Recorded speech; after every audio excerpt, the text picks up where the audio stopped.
Pemerintahan Gampong Pande, Kecamatan Tanah Pasir, Kabupaten Aceh Utara dilanda kisruh internal. Pasalnya, 7 orang badan pengawas desa atau Tuhapet Gampong yang terdiri dari ketua, wakil, dan 5 orang anggota yang tiba-tiba mengundurkan diri secara mendadak. Tak hanya itu, aparatur desa pun ada yang ikut mengundurkan diri. Menurut penuturan Kecik Gampong Pande, D. Junaidi, atau lebih dikenal dengan Kecik DJ, pada Puja TV menyebutkan, polemik tersebut telah terjadi sejak pertengahan tahun 2021. Ada beberapa oknum dalam Gampong Pande yang ingin menjatuhkan Kecik, termasuk pemaksaan untuk memberhentikan KUR pembangunan. Bahkan pada tahun lalu, sekelompok warga menghimpun tanda tangan dengan berbagai cara untuk mosi tidak percaya terhadap Kecik bisa diajukan ke kecamatan. Ada sebuah sikap arogansi daripada sekelompok masyarakat atau pemuda, lebih dominannya ala-ala premanisme yang dijalankan untuk menekan saya, dan itu saya lawan. Itu persoalan awalnya. Sehingga pada 2021 dipaksakan suruh ganti KUR pembangunan saya. Nah, terus dalam perjalanannya kita gantikan KUR pembangunan di awal 2022. Kenapa saya gantikan di 2022? Supaya pertanggungjawaban itu sejalan semuanya. Tidak ada si A teken si B, enggak seperti itu ya. Secara administrasi biar gampang. Nah, dalam posisi di 2021 KUR pembangunan saya selama 5 bulan tidak menerima gaji. Belakangan baru saya tahu kenapa diambil paksa oleh para preman. Inilah yang saya lawan di kampung. Setiap ada kegiatan harus mereka. Banyak kegiatan yang saya coba bawa dari luar. Saya lillahi ta'ala belum makan uang 1.000 perak dari kegiatan tersebut. Saya suruh mereka untuk jalankan. Tetapi yang dilakukan apa? Fitnah pada saya. Itu saya dari awal saya pemerintahan saya bicara transparansi paling terbuka saya. Karena terlampau transparan saya ditikam terus. Setiap kegiatan saya sampaikan. Tapi itu digunakan ruang oleh mereka yang tidak senang kepada saya, ditikam terus saya di belakang. Terakhir, pada akhirnya daripada saya ditikam terus, saya jepitlah informasi. Pengakuan dia, ini pengakuan mantan sekdes saya, bahwa dari kantor kecamatan disarankan untuk membuat mosi tak percaya dengan menandatangani masyarakat terhadap mosi tak percaya tersebut.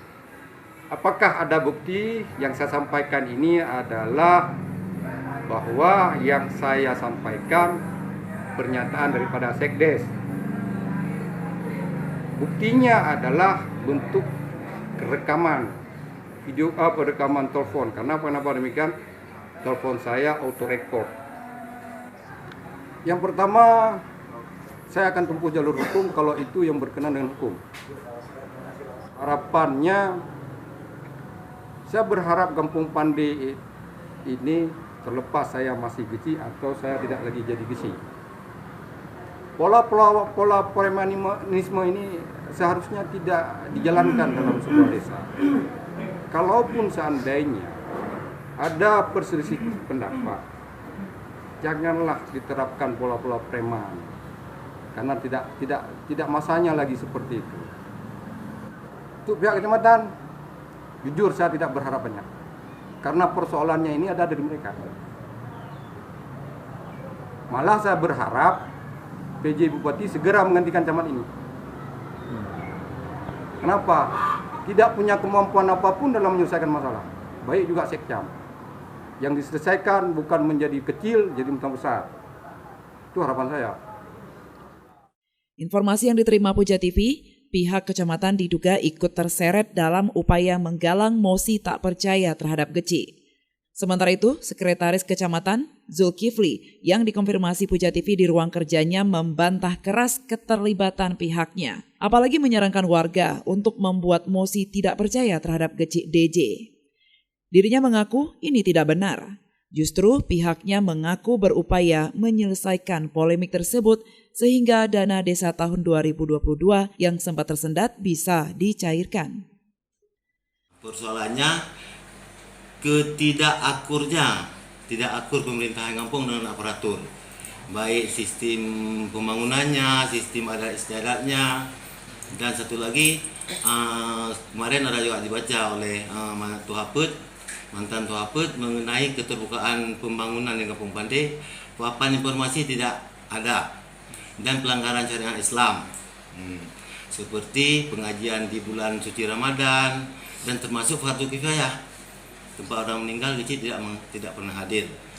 Nah, dan selanjutnya mengenai LPJ laporan pertanggungjawaban di tahun 2022 Pak Gesi tidak melaporkan kepada masyarakatnya di akhir tahun. Tak percaya kepada masyarakat untuk menulis itu, menekan kepada sejumlah masyarakat untuk menurunkan Pak Gesi itu. Nah, itu bohong sama sekali. Pak, itu bohong sekali, itu fitnah dari Gesi di Junaidi. Kami tidak pernah berbuat hal demikian. Tugas kami pemerintah menampung, melindungi, dan kalau memang persoalan itu tidak selesai akan kita lanjuti kepada pimpinan kami, Pak Bupati atau Pak Sekda, Pak Asisten, atau Kabak Pemkim. Kalau itu persoalan memang dengan aparatur desa, masalah tudingan dia tentang tentang mosi tak percaya masyarakat itu bohong, tidak pernah. Bahkan belah kelar itu tahun 2001, tapi tidak keseriusan Pak Gesi di Junaidi untuk membuat rapat dengan aparaturnya, mau minta maaf segala macam tidak pernah dibawa rapat, sehingga mencuat kembali. Itu bohong, fitnah. Tidak pernah camat dan muspika, dan saksi muspika saksi. Itu yang sesungguh itulah.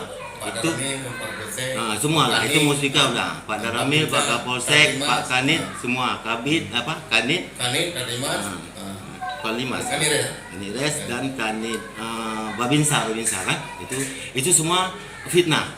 Nah, tidak pernah kami membuat mosi kepercayaan masyarakat. Itu fitnah untuk membelakan diri dia sendiri. Karena dia sekarang satu orang pun tidak ada yang percaya lagi sama dia.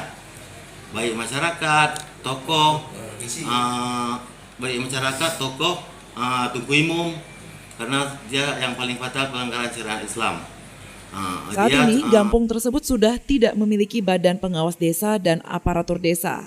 Dan tentunya akan berimbas pada dana kampung yang tidak bisa dicairkan. Dan ujung-ujungnya, pembangunan di kampung akan tersendat dan rakyat yang akan dirugikan. Dari Aceh Utara, Tim Liputan melaporkan untuk Puja TV Aceh.